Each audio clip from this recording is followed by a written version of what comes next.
घरगुती गॅस सिलेंडरच्या दरात 60 रुपये वाढ, सर्वसामान्यांच्या खिशाला पुन्हा एकदा कात्री लागली आहे. 7 मार्च शनिवारपासून घरगुती आणि व्यावसायिक एलपीजी सिलेंडरच्या किमतीत मोठी वाढ करण्यात आली आहे.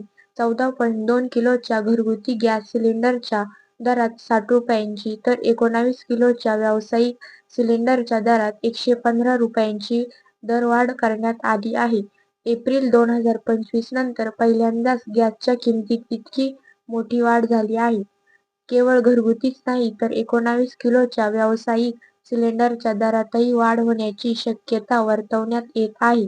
हॉटेल व्यावसायिक आणि छोट्या खाद्य विक्रेत्यांना याचा मोठा फटका बसणार असून परिणामी बाहेरचेच खाणेही महाग होऊ शकते. आंतरराष्ट्रीय बाजारपेठेत कच्च्या तेलाच्या आणि गॅस किमतीमध्ये होत असलेले बदल आणि रुपयाचे मूल्य यामुळे ही दरवाढ करण्यात आल्याचे सांगितले जात आहे.